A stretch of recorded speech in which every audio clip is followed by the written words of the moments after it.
Welcome. My name is Michael Morses, and I'm the Dean of Learning Enrichment and College Readiness. It's my pleasure to moderate today's panel, Modern Muslims, 3 Young Muslim Women Finding a Balance at Moraine Valley Community College. This event is sponsored by the Muslim Student Association. I would also like to acknowledge the presence of Yahala, the radio, it's a radio station. Go ahead and tell me what it is and I'll tell them.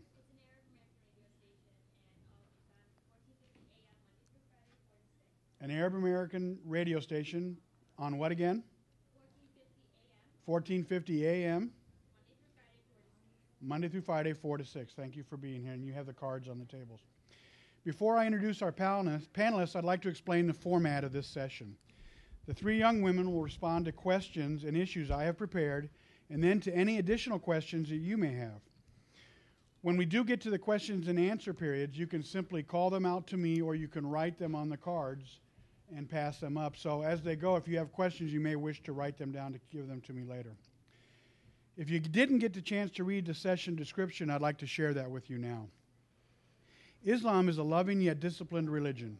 Keeping one's path is a rewarding challenge in any environment, particularly at an American community college. These young women will share their day-to-day experiences navigating 2 worlds as they embrace their faith in this uniquely diverse and complex culture. In my field of multicultural studies, we would say that these young women and hundreds of thousands just like them are generation 1.5 Arab Americans, not first or second generation, as they are uniquely placed between 2 generations and 2 worlds. This in-between place is a fascinating experience and one researchers are increasingly more interested in exploring. Today's session will not be a lecture on Islam, nor will be a lecture on culture. It will be an open and honest discussion of somewhere between. I hope you enjoy the panel's experiences and perspectives, and I look forward to your questions at the end of the session. Thank you for attending. Our 3 panelists are Miriam Idis, Bara Razik, and Nadine Farhat. Okay? I will now ask them to introduce themselves to you in more detail. All right, assalamu alaikum, everyone. Peace be with you all. My name is Miriam Idis, as he said. I am 19 years old. I'm the president of the MSA here, and this is my 2nd year at Moraine. I am majoring in biology, and I'm from Palestine, and specifically my mother's from the city Batunia, which a lot of people know. My father's from like a smaller city called Shafat, and I am 3rd generation American. Assalamu alaikum. My name is Bara Razik, and I'm 19 years old. I am the MSA secretary for MSA, and my major is nursing, hopefully, if I don't change my mind. And this is my 3rd semester here at Moraine. And I am 1st generation here. I am from Palestine, Ramallah, and specifically Ain Yabrud, the balad. Assalamu alaikum. My name is Nadine. I'm majoring in early childhood education, inshallah. I hope to become a teacher one day. I'm in charge of public relations for the MSA. I do a lot of work as far as, getting to people and like actually telling them about our club and organization. I'm 1st generation American. My parents are Palestinian. And so, yeah. Okay. Thank you. As I mentioned earlier, I have several questions for the panel, and I'll begin with a question inspired by recent events. During the Super Bowl, a Coca-Cola ad ran that turned out to be a very controversial commercial. Did you see it? What did you think? And in a broader sense, do you see yourself in the media around you? Well, to begin with, yes, I did see it. And it did bring a smile on my face because we're not usually presented in a right way in American media. And for a company as big as Coke to bring us on a commercial in the Super Bowl was really a big deal. So I thought that was really nice. Another thing is Coke is a really big company, and so is Disney. And I watched the movie Frozen. I don't know if you guys heard of it. It's a new movie. And they did a song called Let It Go, and it's sung in 41 different languages. Now, for me, Arabic is the 6th most spoken language in the world, so, you would expect it to be in the song. So, and I played the song. I got so excited, and I'm playing the song, and I'm waiting for the, the Arabic part to come, and it never came. And, and I was pretty shocked because Disney, it's always talking about diversity and, being equal and everybody's equal and everybody's the same. You should not judge people by, what they wear or what their religion is. And Disney didn't have that. So that was pretty upsetting. And, the Arabic language is spoken by 246 million people around the world. So they just missed that much of people. They could have 246 million people would have been happy about it if they brought the Arabic language in the song. But yeah, it was really nice to see Coke bring us like that. I mean, I don't see myself in the media because normally they say Muslims, they're depicted as bad people. They would have Muslims saying, oh, we had a new terrorist coming out, and obviously it has to be a Muslim. So I don't see myself in the media because I know I'm not a terrorist. But when I saw that commercial of the Coke, especially coming from a big company like that, I was like very happy. My sister was telling me, she was like, did you see the Coke commercial? I was like, what are you talking about? I was like, oh God, what did they say about us? And she's like, no, it's good. And I saw it, and it touched me really because they were saying, how beautiful is America? This is America. And they had somebody wearing the scarf. And that just made me so happy because normally if you guys watch Super Bowl, how many of you guys know that commercial, GoDaddy? Or like the burger commercials, what do you guys see? The women are like half naked. So when they say this is America and they're showing the conservative people, different cultures, and especially someone wearing the hijab, that just made me very happy by that. So I commend them for doing that. Yes.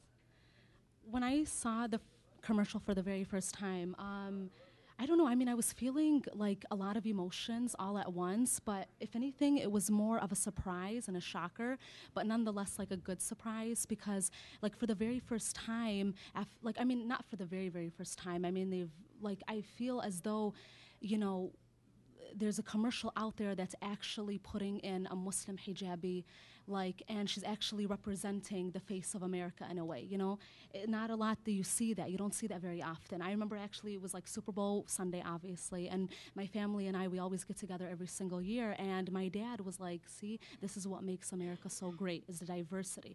And we were kind of considered like in the melting pot of, just America in general, and so that's pretty cool.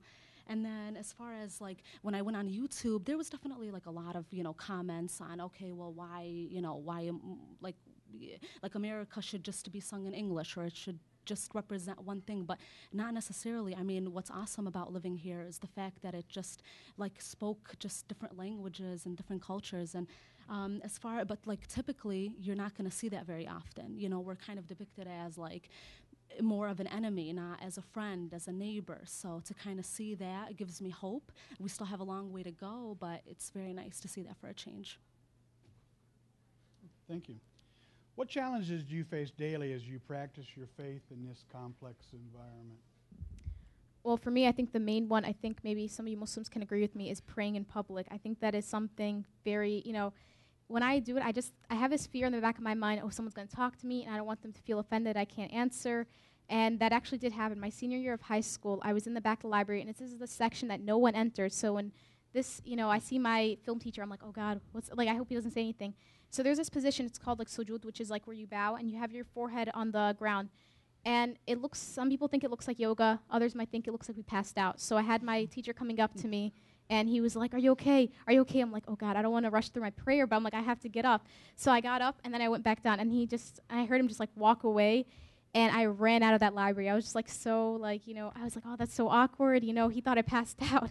I didn't know what to tell him. And he never asked, what happened. And I was really surprised. Maybe the librarians kind of clarified, oh, she's praying. She didn't pass out. She's okay. But, oh, my God, I still remember that. I still feel so awkward about it. The simple challenges that I have is keeping track of prayer and what time, Fajr adhans. But if you don't have the apps on your phone that says what time the salah is, or if you don't have the calendar on your fridge, you basically don't know. Not like overseas. For example, overseas you have the adhan, and every bed has 2 or 3 masjids, so there's no way you're gonna miss Fajr. You know what I mean? The whole house wakes up. Yeah. But here in America, I feel like your dad doesn't wake you up, or you miss your alarm. You kind of just miss your salah. And it's kind of difficult here, even in Moraine, to pray because you have to move. You have to go to the U building to pray. So especially in weather like this, like today's weather, it's kind of really hard to go pray. And it's kind of easier overseas than here. Another big challenge for me would probably be trying to make my prayer on time when I'm at work. So it's kind of like, okay, that's obviously like one of the pillars of Islam. And so that's what makes you Muslim, is that you pray, you submit yourself to God. And part of that as an obligation is to take 5 times out of your day and to pray to Allah subhanahu wa ta'ala. So when I'm at work, it's like, okay, work is also a priority for me, but at the same time, it's not everything. So I know that, like, okay, once Asr adhins or once it's Maghrib, I gotta get going. You know what I mean? I gotta take that 10, 15 minutes. I gotta do what I gotta do, and I'll be right back. But the only struggle with that is just having to, like, it's like having to go through all these steps just to pray. You know what I mean? For example, I'd have to go find a fitting room, or if that fitting room is filled with people changing in there, I'd have to, like, actually leave my workplace and actually go into the mall and go somewhere else. You know what I mean? I've actually prayed, at one point in a small little corner off by the security office. I mean, it was like I just had nowhere to go.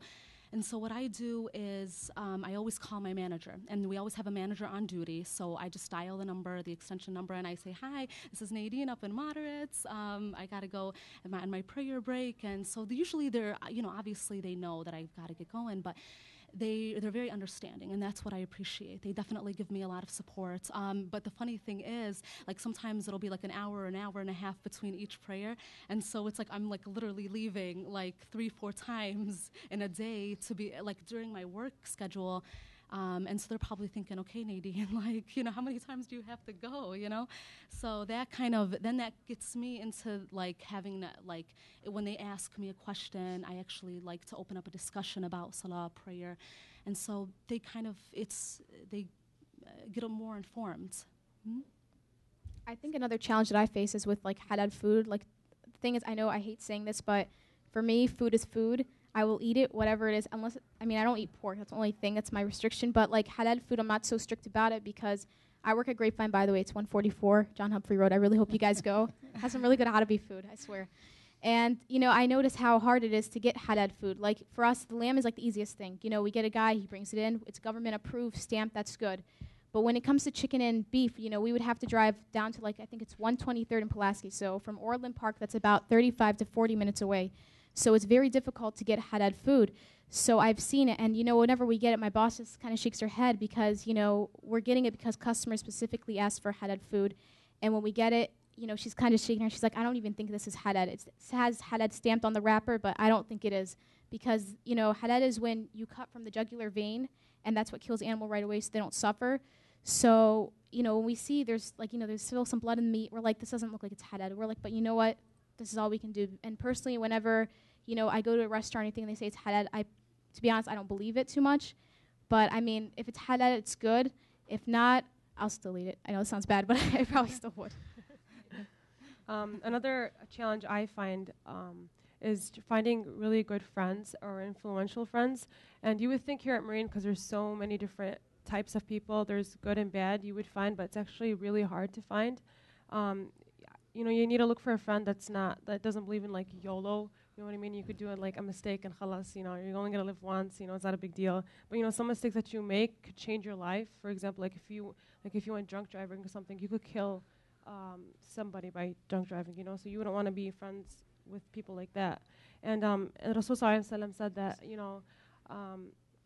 your friends are a reflection of you. And if you want to know about a person, go ask about his friends. So you wouldn't want to be with friends that are going to make, like, not your reputation, but you kind of hang out with people that are similar with you, so it only makes sense to for people to ask about your friends.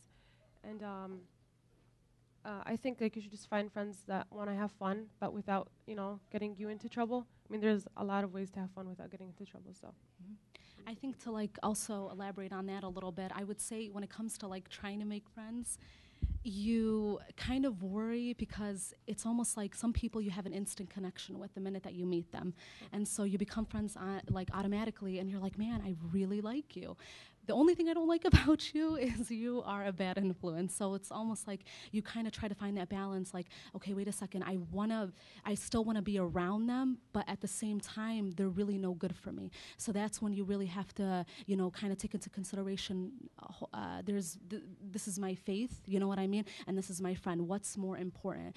I think you can still find good friends out there, right? But you have to just choose them wisely, because down the road, eventually their habits might become your habits.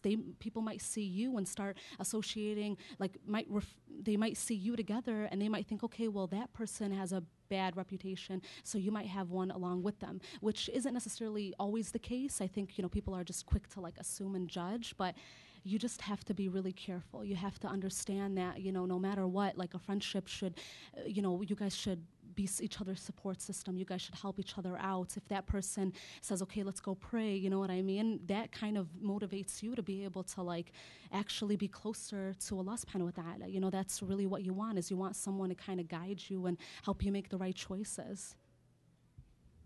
Okay, thank you. This is an American community college, and there are many academic expectations. One common expectation is that you work in groups in and out of the classroom. How do you deal with the reality that you must work with men to fulfill your academic obligations? I actually did have to do this. I mean, once again, this is the teacher from the first story I mentioned about film. I had this film teacher, and he partnered me up with a guy like it was my only choice. And he says, you have to work outside of school. So the option was either his house or my house. And both me and my mom kind of were like, yeah, no. She was like, you're not going to go over a guy's house. And even I feel uncomfortable at that. So if he's honestly watching this, thank you so much for being respectful. If he does see this, because he was very respectful. He's not a Muslim, but he did understand what I believed in. And he did ask me questions like, okay, is this okay? And he was being very respectful about it. So if you have to work with a guy and there is no girl that you can work with, this is for the females and to the men, just choose someone who is respectful of your beliefs and who won't kind of push the stuff on the side and be like, all right, now let's talk. You don't want someone like that. You want someone that respects you. So alhamdulillah, that's my experience when it came to working outside of school with males. Mm-hmm. I mean, I think in this day and age, especially living in the society that we live in today, it's something very normal. It's almost like when a teacher pairs you up with somebody that's other than a female. It's kind of like you don't really think much of it. But what I always do is I always catch myself. I try to renew my intention in everything that I do. So, for example, if I get into, if I, partner up with somebody, obviously I would prefer if it was a girl like me. But if it was to be a male, I don't look at it as such something that you should necessarily fear, you know what I mean, where it's like, oh my God, something might happen. No, that's not the case. I mean, I think as long as you go into it knowing that it's business and strictly business and work, then you will be just fine. I mean, I think it's always that thought in the back of your head, though. You're like, okay, maybe, it might come off a little off topic just a little bit, but you always kind of catch yourself in situations like that. I mean, as opposed to other countries, I mean, of course, when it's a predominantly Muslim country, it's out of the norm. Over here, it's just like anything else, you know what I mean? It's not looked upon as oh, you have to kind of separate them. I think it's just the way you go about it. It's all about your intention. I think it's okay to work with men as long as it's you keep it in certain limits. For example, if you're working on a project, you keep it about the project. You're not talking about, oh, so how was your day? Or, I saw you got a new car, blah, blah, blah, And I think it's fun, you could, as long as you're doing the project, for example, in class, it's fine. But, I mean, if it's, if you have to give him, for example, your number so you guys can keep in touch, you have to keep it strictly about the project, no LOLs, no, because LOL will bring in a smiley and then, a winky face, and then, and then just, it keeps going, So, yeah, you want to just try to, watch out for that. And then, for example, I feel like there's no need to hang out, for example, to go out for coffee to talk about the project. You're not going out for coffee to talk about the project, honestly. How much, how long are you going to talk about the project for? Going out for coffee. So I personally think that it's fine, especially when girls, when they come from the bled, they have if the teacher paired them up with a guy, it's a msiba, oh my God, you know what I mean, I sinned or something. But it's not. It's okay as long as your intention is clean and you're not it'll be fine. Thank you. Last semester we hosted a very successful panel discussion on the hijab. In a more limited sense, I would like to know what issues or thoughts arise for you when you think of the word hijab. Well, honestly, especially here at Moraine, there's so many different types of hijabs. I mean, there's so many different styles. You have the normal hijab, and then you have the bangs, and you have that little camel thing that they put on their scarf. I don't know what it's called. But you kind of sit and wonder to yourself, really, what is hijab? What is it? The definition of it? Because I even started wondering, am I wearing it correctly? So the hijab, what it really is. First, I want to talk about Surat An-Nur, and it begins with إِنَّا أَنزَلْنَاهَا وَفَرَضْنَاهَا, which means we have sent it down. We have sent down this surah to you, and it's obligatory. I mean, I can't even say that word. yeah, which means like it's fard. So when girls, like I hear a lot of girls saying like, oh, you know, hijab is a choice, and you don't have to wear it. Well, it is a choice, but Allah subhanahu wa ta'ala mentions the hijab in the surah, and He begins it saying that it's everything in the surah is fard. So it's fard, like that's what it is, what it is, you know. Yeah. And then the next I want to talk about is first we're gonna talk about the men's modesty. You know, and I noticed how like Allah subhanahu wa ta'ala talks about the men's modesty before the women's, and He says you guys have to lower your gaze. He says tell the believing men to reduce some of their vision, which means, you know, lower your gaze, and guard their private parts, which pretty much means, you know, like you don't have to wear, you know, your jeans sagging or whatever, pull them up, you know, nobody wants to see that. And then after that they talk about the women's hijab, and the hijab in this surah it's called khimar. And khimar is actually, you know, some girls say, oh, the hijab is never mentioned in the Quran. Well, the reason is because hijab is just a modern name of the hijab. It's actually called khimar. And he says, and do not display their beauty except what is apparent. And they should place their khimar over their bosoms, which, you know, to cover up to their chest.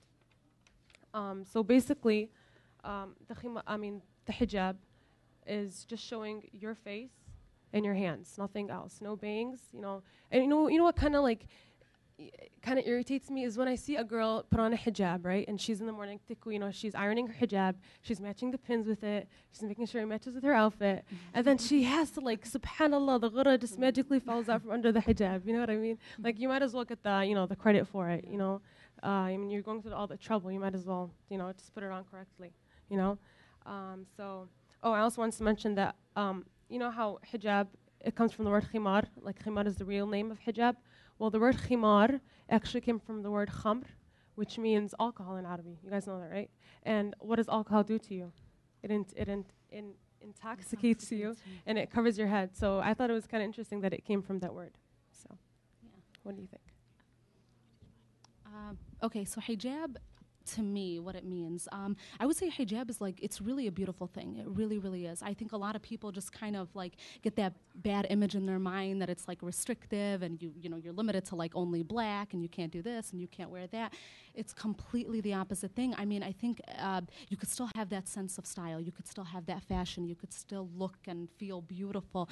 But at the same time, it's like you're modifying everything. It's not like you're kind of giving it all away. You know what I mean? It's at this, like, you're just being yourself and you're expressing yourself. Like, for example, if you're waking up in the morning, right, and you are in the mood for pink, or if you're in the mood for yellow or blue or green, I mean, you could color coordinate, you could match, you could bedazzle, sparkly, all that kind of fun stuff. I mean, you could still just enjoy it, you know what I mean, and still at the same time not lose the essence of it. That's the most important thing, is that you don't contradict it, you know what I mean? It's like you're wearing the actual scarf on your head, but the image doesn't, you know, fit what you're trying to represent. So I think you could still, like I said, you could still be fun and like a fashionista. I want to go off of what Borat said, how she said it was obligatory. I'm not saying it isn't. It is. And just the other day, I had somebody ask me at our MSA booth that we have on Mondays. She went up to me and said, is the thing you wear on your head, is that obligatory? I said, yes, it is. We have to wear it. And I said, my advice, honestly, to anyone that is considering wearing the hijab, start at a young age, because when you're older, it gets a lot harder to wear it. And I know people who are like in their 30s and 40s who said, I want to wear the hijab, but I feel like it's too late or it's too hard to do, because it does become very difficult. And it's like when you learn a language. They tell you learn at a young age because you grasp information a lot better. So you learn that language at a younger age than when you're older. Same thing with the hijab. If you start at a younger age, it gets a lot easier to wear it later on in your life, inshallah. So. Okay. I think this is a good time to segue to a more general but very pertinent theme of modesty. What issues do you deal with as you practice your sense of modesty? Well, you know, some issues that that happens to me, like sometimes, is men extend their hand to shake hands with me, and I don't shake hands because it's haram and, you know, it's a form of modesty. But you know, but I think it's okay if it's from like an American or like, you know, a non-Muslim, because he doesn't know. So I tell him, you know, I can't shake hands with you. I'm sorry. And you know, I feel kind of bad because, you know, in America, if you don't shake hands with somebody, it's like you're making the guy feel like a fool or whoever you're shaking hands with, you know? It's kind of really rude. It's like somebody saying assalamu alaikum to you and you're just like, you know, oh, hi, you know, and you're not saying it back. So I think it's like if it's from American or something, I don't really mind. I don't really get offended. But like what really bothers me is when it's like a Muslim puts out his hand and like wants to shake hands with you. It's like, really? Like, you know, it's haram and like, you know, like, are you testing me? What are you trying to do? You know? So I think that really ticks me off. As long as it's like from an American or whatever, I don't really mind. I tell them, you know, I'm sorry, I can't shake hands with you, and I put my hand on my chest. But if it's from a Arab or a Muslim, like, I'm just gonna leave him hanging there and making him feel like you're dumb. Yeah.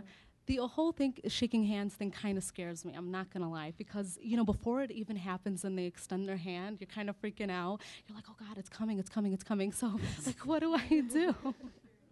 Like, what do I do? And you think it's, oh my God, like, if I had $1 for every time that happened, I'd be a millionaire by now. But, like, it's just, you know, at the end of the day, you know, you want to practice your faith and you want to, try your best to be able to, like, you know, follow through with what Allah subhanahu wa ta'ala, you know, wants for you ultimately. So it's kind of like one of those things where it's like you want to show them that, yes, it's a pleasure meeting you, but I don't necessarily have to come in physical contact with you either. So what I do is I always place my hand on my heart. That's kind of my form of saying, okay, well, it was nice meeting you.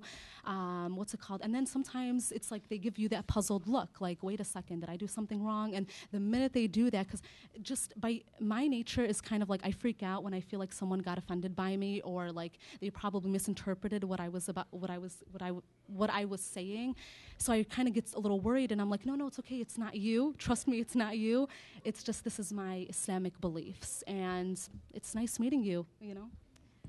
I mean, with me, I didn't realize how offensive it is, you know, not to shake someone's hand until it was 4th of July, actually recently. I was meeting my neighbors for the first time, and I live in a retired, neighborhood, which is great because it's kind of quiet. But at the same time, it was my first time meeting them, and I had one guy, and I remember this specifically because, you know, he had his hand out, and, you know, he wants me to shake his hand, and I'm like, I'm so sorry, I don't shake hands with men, and I put my hand on my heart. And he's still there. I'm like, okay, he's old. Maybe he can't hear me. So I go louder. I'm like, I'm so sorry. You know, I can't shake hands with men.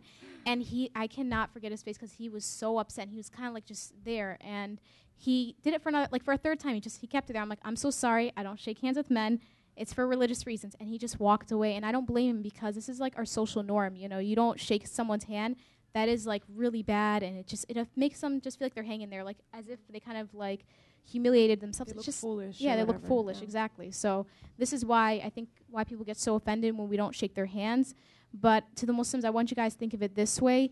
If you guys are ashamed of not shaking, you know, a creation's hand, think of your creator. How does that feel that when we, you know, God tells us to do something and we don't do it? So that's how I kind of look at it. I feel bad. And then I actually had a customer who went up to me, and I was really surprised he said this. He sent his hand and said, I'm so-and-so.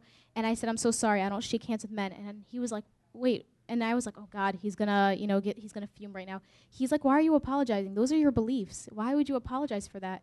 And I swear that made me just so happy hearing that, because no one has ever told me, you know, not to apologize for my beliefs. And he said, this is what you believe in, don't apologize. And this was really beautiful when I heard that. And another issue that I have, I think, is jeans. Even like when I look in the audience, almost all of us are wearing like jeans, even though we're mutajibins. I don't feel like, you know, it makes you less of a Muslim. But I think the problem is that with me, I wear it and I don't like it because I feel every time I wear it in the morning, I hate it. And I feel so guilty about it because I don't feel like I'm representing my religion, you know, positively. But I feel like it's the most convenient. Like, you have no idea how long I've been looking on Amazon for a skirt. Like, I've been looking on there. I'm like, I'll find it.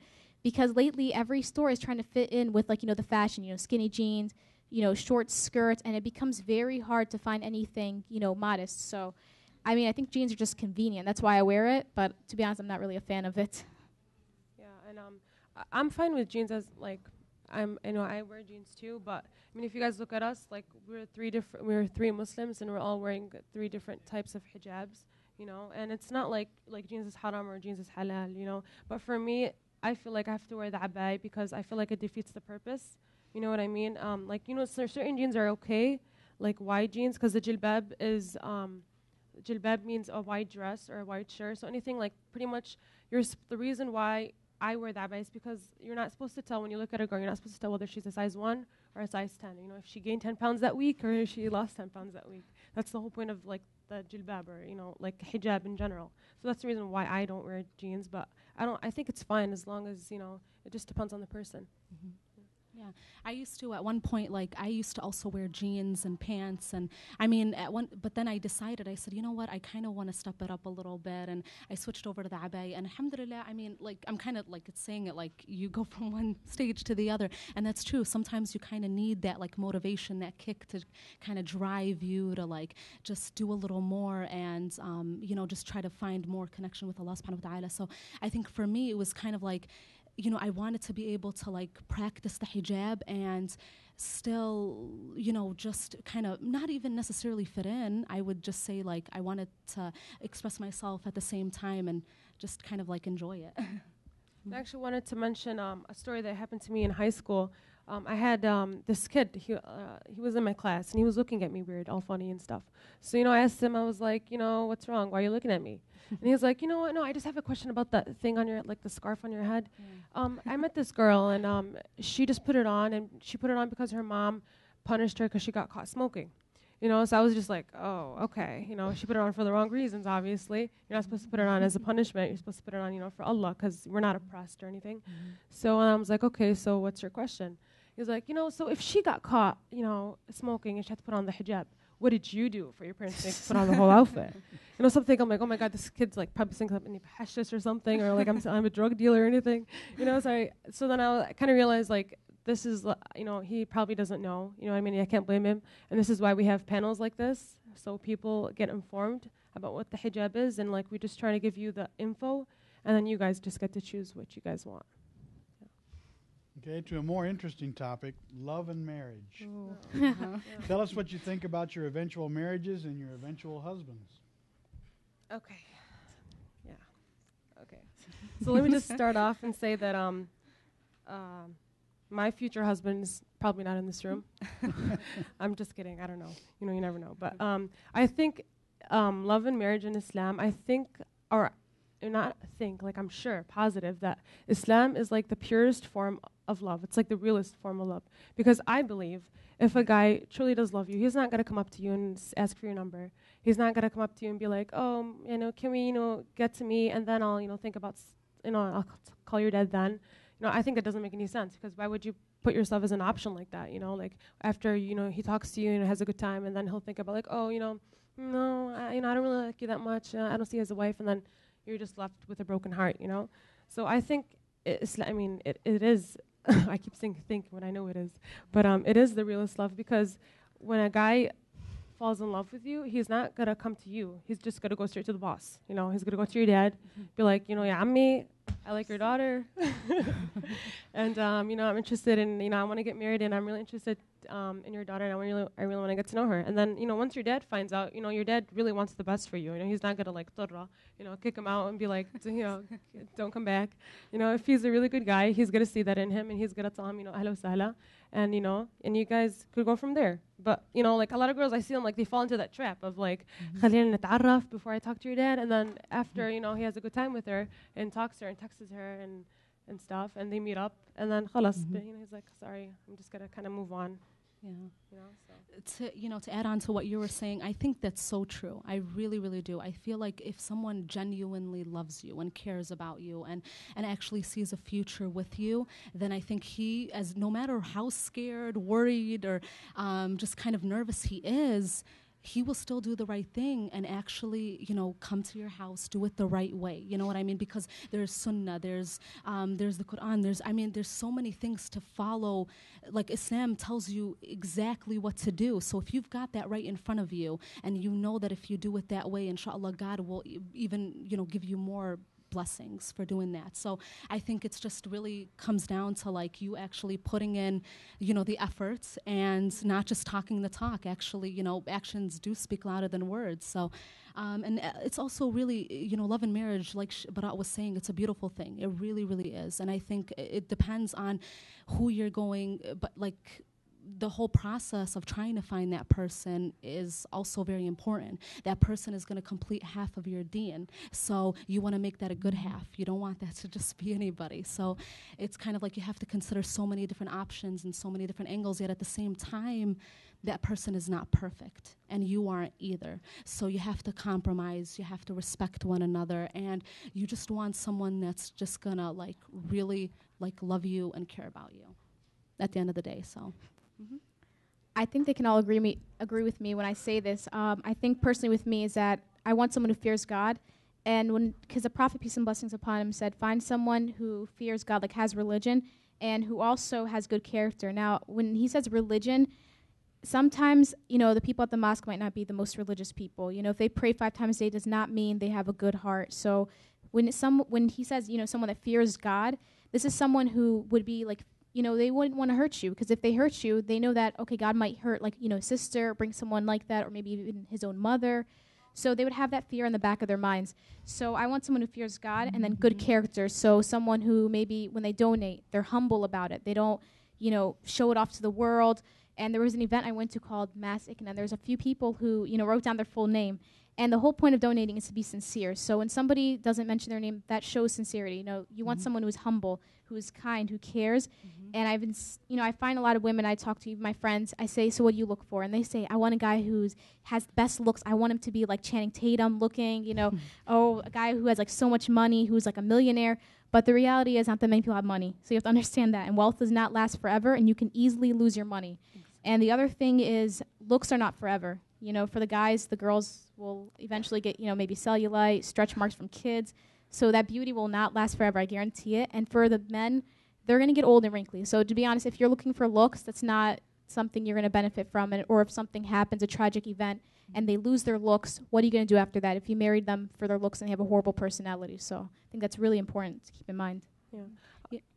Go ahead. Yeah, that's what I always, she's like, her words are golden. I think, like, yes, they are. I completely agree with what she's saying. I really do. And I think above all else, like I said, it's piety. That's what you want to look for. You want to look for someone that's just really like a good Muslim man. Like, I'm talking somebody that like fears God, because when he fears Allah subhanahu wa ta'ala, that means he will treat you right. And when he respects his religion and he respects himself, then that says a lot about his character. Character is number one above all else. I mean, looks is a bonus. It is. But at the end of the day, it's really not everything. It really isn't. I mean, I think, people, we're just a society that's like, okay, we love to like look at things that are just beautiful. And we're attracted automatically by what we see, and a lot of the times looks can fool you.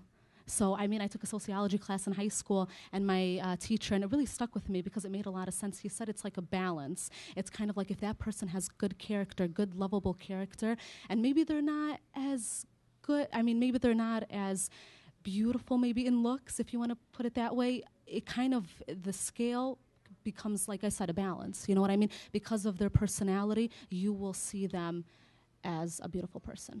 Yeah. And another issue I wanted to mention about marriage is a lot of girls postpone marriage because they're worried that they're not going to be able to finish their education. And some Arab men, like just from a cultural point of view, they don't want their wives to get a really good education. But I wanted to share this this poem, or it's a quote actually, and it's from my 6th grade Arabic book from my Arabic teacher. And I'm going to say in Arabic first, and then I'm going to say it in English. And it's by an Iranian poet, which is kind of ironic because when you think, Iran, you think it's like oppressed and no education and stuff. So it says, كيف ترجو بالأبناء خيرا إذا ربيوا في أحضان الجاهلات, which basically means, how do you expect good to come out of your kids if they grew up in the arms of the oppressed and uneducated mothers? Which totally makes sense. The mother is, she has basically the future in her hands. If she's uneducated, how do you expect your kids, يطلعوا فالحين and, يطلعوا صالحين and stuff. So I just wanted to share that, and I wanted the girls just to understand that education is a must. You need to have an education to get married because, if you don't have the tools to be a mother or to be a wife. So just keep that in mind. It's deep. Yeah, that's pretty deep, yeah. And eventually we're all going to be mothers, you know what I mean? And and I think personally it's the best career. You know, girls are like, they're trying, they want to get degrees, they want to have the best careers out there, but honestly the best career out there is being a mother, because if you think about it, who's the most dearest person to your heart?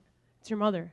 And she's unreplaceable. You know, like you could replace a brother, you could replace a sister, but you can't replace a mother. Keep that in mind. I think it's only fair to tell you that the other day this was not their favorite question, but they certainly answered it very well today. Thank you.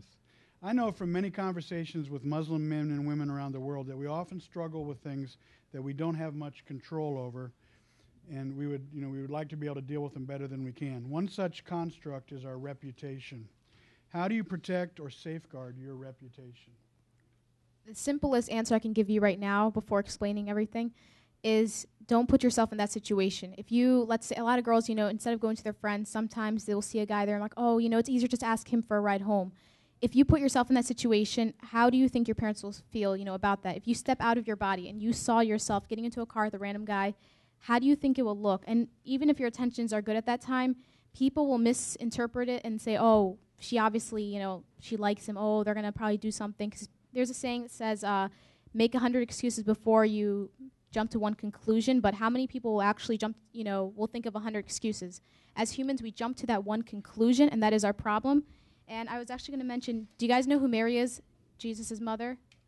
Oh, okay. I was like, you guys don't know her? I was named after her, but okay. And it was mentioned in chapter 66, verse 12, about how, she said that she was devoutly obedient.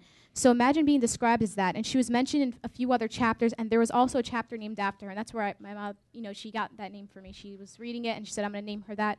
Hopefully that she'll become as pious as her. So she was, named as a very pious woman. And she, took her years and years to build up her reputation. Within seconds, it was ruined. People, they knew her, and they said, she's obviously not married. So when they saw her with a baby, they're like, she committed, premarital sex, obviously. Like, what's the other, reason? And her baby had to testify for her. So another thing I'm going to tell you is that don't give in. If somebody's, spreading a rumor about you, don't just randomly, say, that's it, I'm going to give in to it. Who cares? It's already ruined. Try fighting for it, because there's always a fault in a story. And, this woman was very pious. So we have to also keep in mind that no matter how noble and pious you are to people, if someone sees something wrong, they might spread it. And even if it's wrong, what are you going to do after that? So just don't put yourself in those situations, because that is the most important thing. If you want to uphold your reputation and make sure that everyone sees you as a good person. So. Yeah. I think it's a very touchy subject, because I think in one way or another, all of us have kind of, seen, just maybe whether it was gossiping, whether it was, somebody slandering another person, whether it was like seeing something and then just repeating what you saw. I think as far when it comes to gossiping, though, you shouldn't just worry about the reputation of yourself. You should also worry about the reputation of others. So the same way you would want someone to respect you, you have to also respect others as well. That's the most important thing. I think no matter what, it's like an I kind of thing, like I got to take care of myself. That's true, but to an extent. Like, especially when you see something wrong, right?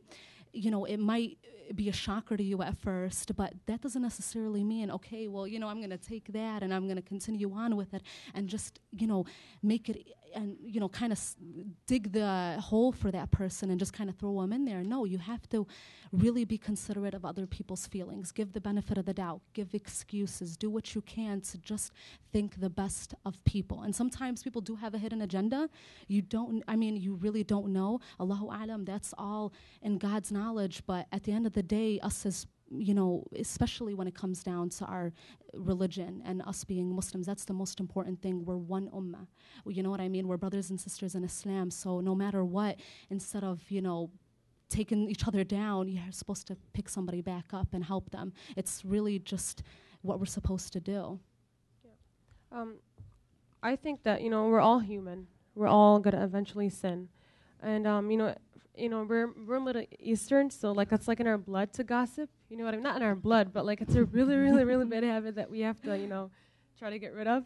But, my mom always tells me that a girl's reputation is like a glass, and once it's broken, it's really, really hard to patch it up. And it's true, especially in the Middle East. It's really rare for it, to get patched up. So I just wanna say that, if we have sisters, and guys have sisters, and guys have mothers, and guys have aunts, and you wouldn't want anybody to talk or ruin their reputation, so you shouldn't do that to other girls as well. And another thing is, I think it's okay to sin, like I said, because we're all human, but I think it's better if you learn from other people's sins. I mean, for example, if you had a friend that, was drunk driving, he got into a car accident, you don't have to, go get drunk and get into a car accident for you not to do it again. You know what I mean? You just learn from other people's mistakes. So I think, it's okay to sin, but I think you should just open up your eyes a little bit and, look at other people's sins and try to learn from them. Okay. What careers are you chasing, and have you faced any obstacles over that choice or your pursuit? Do you want me to start, guys? Yeah, go ahead. Okay, my career is nursing, inshallah. Like I said, I changed my mind pretty quick, but so far it's nursing. I'm trying to get into the program here at Moraine. But I had a problem when I wanted to choose my major. When I told my cousins I wanted to become a nurse, they went and did like research, and they came the next day and they're like, oh, nursing is actually haram, So I just kind of looked at them and was like, okay, مش فاهم, like you guys want women doctors and you guys want women nurses and women surgeons, but you think it's haram for me to become a nurse, So I was kind of upset about it, and I kind of I actually took their what they told me into consideration, But anyway, like a few weeks later, I volunteer at a Islamic Sunday school as a teacher's aide, and one of my students had a seizure in class, like right in front of me, And alhamdulillah, I did take CNA classes, and I was taking bio classes and stuff. So if I didn't know what to do, that girl would have been in really, really big trouble, So when after that incident, I was like, for sure, I'm going to go into nursing because, a nurse is needed in these kind of situations, So I think I was just kind of like aside from God, like, just pursue your career. For me, I think the only bad experience, it's not so much a bad experience, but it's someone somewhat warning me. And they were saying that I know someone who was a nurse, and just her first 6 months, she heard a dirty comment. Like, I'm not going to get in detail of that, but she was saying, you're going to have to see naked men. And I was like, I took that into consideration. That is not my goal to do that. And I feel uncomfortable with that. But if it's saving someone's life, why not, get into nursing? But so far, thank God, everyone's been like very supportive of it. I had customers at work who were like telling their kids like, oh, she's going to be a nurse. I'm like, we'll see, inshallah. And a lot of people were just very nice about it, saying, oh, good luck, you're going to be a great nurse. Oh, you're so nice. Oh, you're going to be an amazing nurse. And that's like, I love hearing that, alhamdulillah. So, inshallah, like when I become a nurse, the whole goal is to help people. It's not so much of anything bad. Just put your intentions well, and hopefully everything falls into place. Okay. I think, see, when I first got into college, I was so indecisive. I said, okay, I like the field of psychology, and I also like the field of education. There's really not that much to like talk about as far as like, being a teacher. People kind of, they brush it off a little bit. There's really nothing you can kind of nitpick and say that it's wrong. But I think when I spoke to my dad one time and I said, Baba, I really like psychology. I really, really enjoy psychology. And so he said, I think the only struggle that I had with that was the idea of like, okay, well, like a woman psychologist in a way, or it's like that's not going to make enough money. It's probably not going to be, something you really want to deal with. You're probably going to have to deal with a lot of crazy people. But, alhamdulillah, like I narrowed it down. So now I know ultimately what I want. But I kind of struggled with that a little bit. So our last topic is simply sin. We focus a great deal of our effort and attention on avoiding sin, but what happens when we fail? How do you deal with your own sin? Okay. I would say, it's when you sin, like it just makes you human. It doesn't make you a bad person. It doesn't make you like this horrible like individual that people have to stay away from. It's really like sometimes it's a struggle between like having that temptation and wanting to do something and kind of branching, like stepping away from what is right. And sometimes it's a struggle between your heart and your mind. Like your heart tells you one thing, your mind tells you another, and sometimes your heart kind of overcomes your mind a little bit. So sometimes you even make mistakes without even being aware that you're making a mistake. And it happens. It really, really happens. It's kind of like human nature. God didn't create us as devils, nor did he create us as angels. We were put on this earth for a reason ultimately, but at the same time we were given free will and free choice. And so a lot could come out of doing sin. Not that I'm saying it's a good thing or I'm recommending it, but I would look at it as when you make a mistake, you learn from it. And by learning from it, you just better your character. And in a narration by the Prophet, peace be upon him, he said, by him in whose hand is my life, if you were not to commit a sin, Allah would sweep you out of existence, and he would replace you by those people who would commit sin and seek forgiveness from Allah, and he would have pardoned them. So no matter what you do, Allah subhanahu wa ta'ala's mercy outweighs his anger and his judgments of you. So never think that you're so far away that you can't come back. Like, I attend a halaqah almost every Friday. I try as much as I can. And I know one of the speakers, she mentioned something and it really stuck to me. And she said, somebody could really, really be so far away from God and he could come back in an instant. And somebody could be so close to God and stray away in an instant. So it just takes seconds almost, you know what I mean? So you really want to understand that no matter what, you can always come back to Allah and Allah's mercy will always be there. Okay. How do I deal with sin? I don't really deal with it. I kind of feel bad after a few days when I'm, kind of, Nice I kind of think about it, after a few days. I'm like, oh, I should have probably not done that.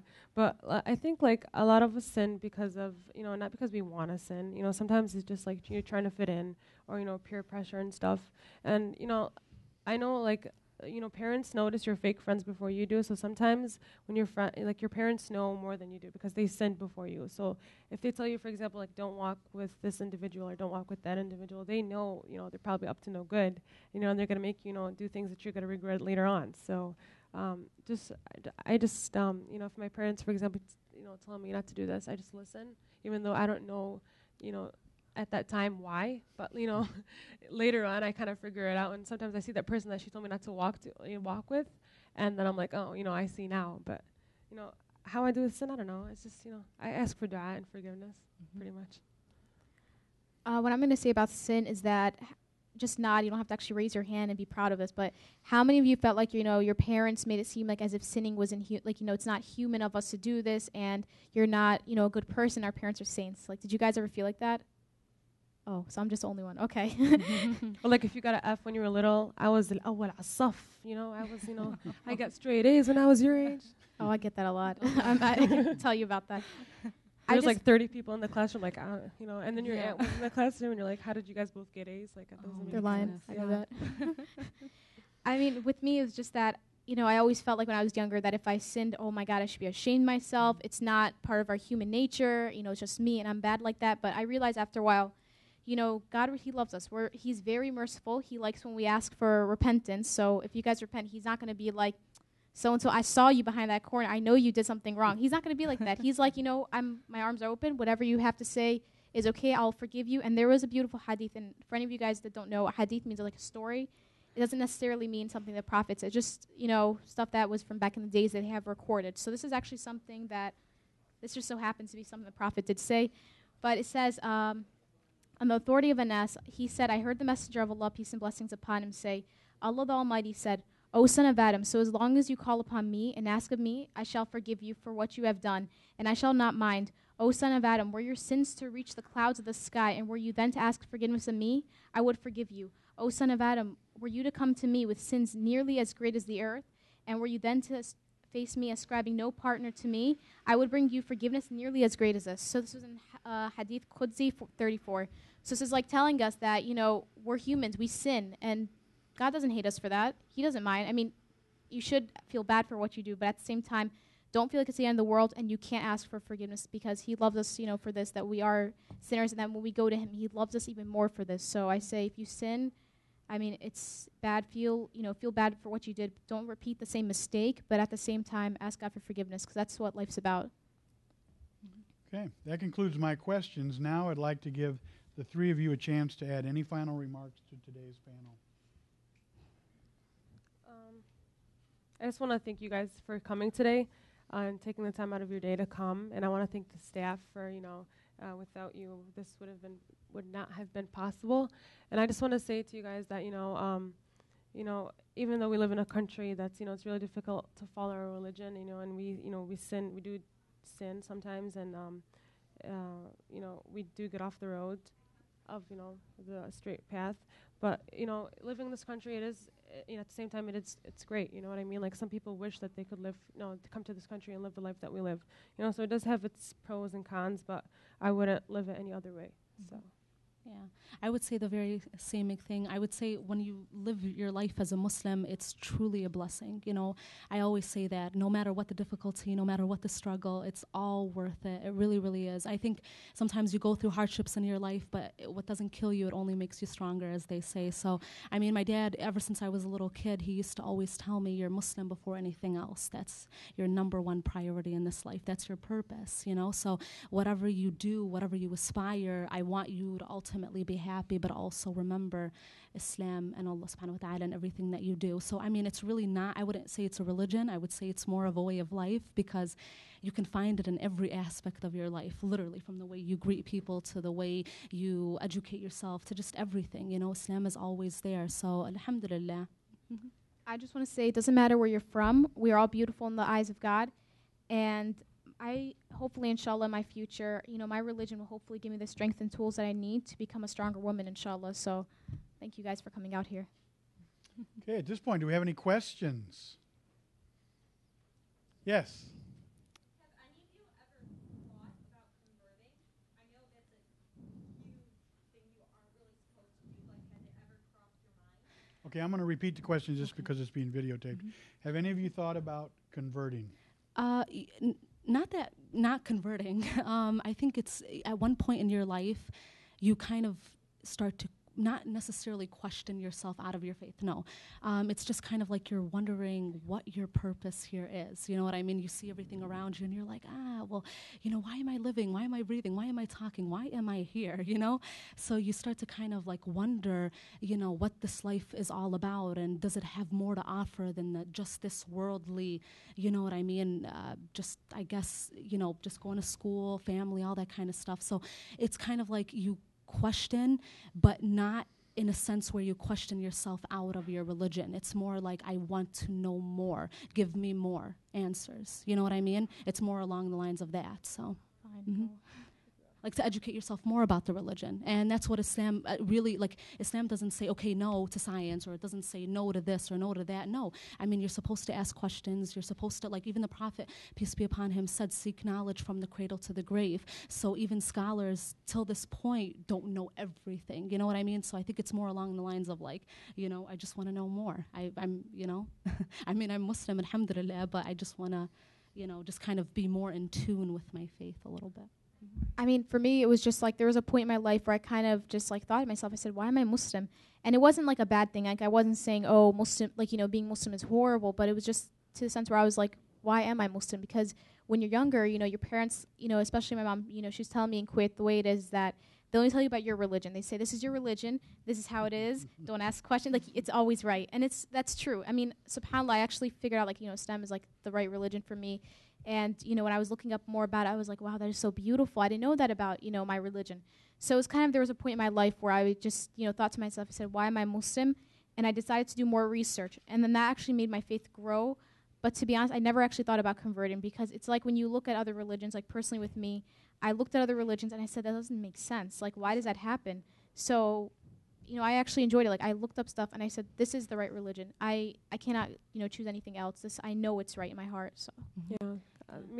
Kind of the same thing as like Mariam said, but for me, like, I was born Muslim, but I never really questioned my religion, because I always like research other religions, and every time I research other religions and look into them, I kind of feel like something's missing, or like something doesn't make sense. But like when I open the Quran, like, I feel like everything is like perfect, everything just fits.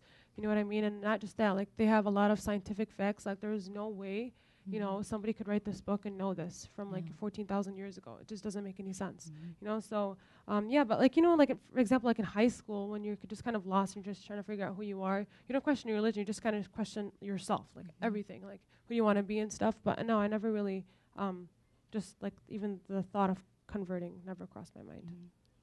Any other questions? Yeah. And we have like little note cards if you guys are like shy. You guys could write your questions. Right? Yeah. The candy is because guys. Yeah, so you guys don't get up and go and eat. Yeah. Oh no, it's to bribe them actually, Yeah, just for you guys to bribing you ask guys. questions. Yeah. I'll ask a Yeah. Go ahead. So it's kind of interesting how you say, on one hand, like you found out that nursing, for example, is haram. Mhm. But on the other hand, you kind of negotiate culture and saying, I'm not going to shake hands with a man. Mhm. So the question is, when do you look inside and determine that it's okay to kind of cross over the cultural threshold in one point, but not in another? Well, you know, it's not that nursing is haram technically. It's not like it's haram. It's just that it's like if you could find a better job, like because you know how like nursing you have to touch patients, you need to get physical and stuff. So that's why it's like it's better if you just find a better career or like something else. But for me personally, like I kind of like nursing, and they ask for Muslims, so it just doesn't make any sense. So it's not technically haram. It's just more of a like you said like aib.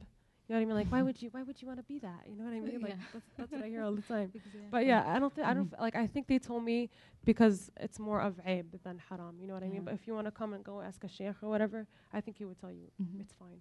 Yeah.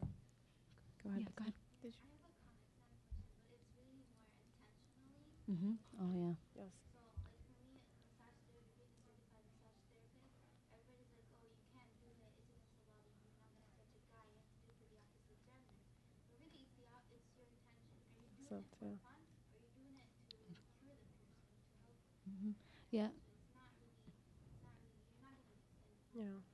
Like I was lucky to kind of grow up like with my dad when he came here from Palestine. He came here, he was probably, I think he was around 21, 22, and so he was very young. I mean, and he even went to college here for a little bit. So I kind of had two sides of my family always telling me one thing and the other side telling me another.